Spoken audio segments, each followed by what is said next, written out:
রাজধানীর ধানমন্ডিতে মাইডাস সেন্টারে সবুজ জলবায়ু নিয়ে গবেষণা প্রতিবেদন প্রকাশ উপলক্ষে সংবাদ সম্মেলনে বক্তব্য রাখছেন ট্রান্সপারেন্সি ইন্টারন্যাশনাল বাংলাদেশের টিআইবির নির্বাহী পরিচালক ডক্টর ইফতেখারুজ্জামান। আমরা সরাসরি যুক্ত হচ্ছি সেখানে।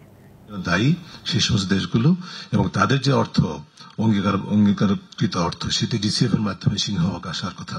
সেই জিসিএফ যদি সুশাসনে ব্যর্থ হয়, স্বচ্ছতা না থাকে, সেখানে যদি সক্রিয়তা না থাকে তাহলে এবং সেখানে যদি নিজেদের নীতি কাঠামো লঙ্ঘন হয়, যেটি আমরা দেখেছি, তাহলে সেখানে কিন্তু আমাদের নীরব থাকার কোনো সুযোগ নাই। কাজে আমরা সেই প্রচেষ্টা অব্যাহত রাখবো। আমি আর দু একটি বিষয়ে একটু বিশেষ করে গুরুত্ব দিতে চাই। সেটি হচ্ছে যে আমরা যেটা লক্ষ্য করেছি, এই তহবিলটি 2010 সালে কানকুন সামিটের পর প্রতিষ্ঠিত হয়, অর্থাৎ এটার বয়স 13 বছর, এক যুগ অন্তত যদি প্রতিষ্ঠা লগ্নের শুরু থেকে প্রতিষ্ঠা কালকে আমরা বাদ দিই, তাতে কমপক্ষে এক যুগ যাবতীয় কাজ করছে প্রতিষ্ঠানটি।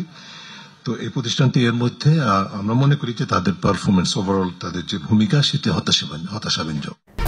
1, 2, 3 ঢাকায় জমি জিতে নিন 100% ক্যাশব্যাক সহ 20 কোটি টাকার পুরস্কার।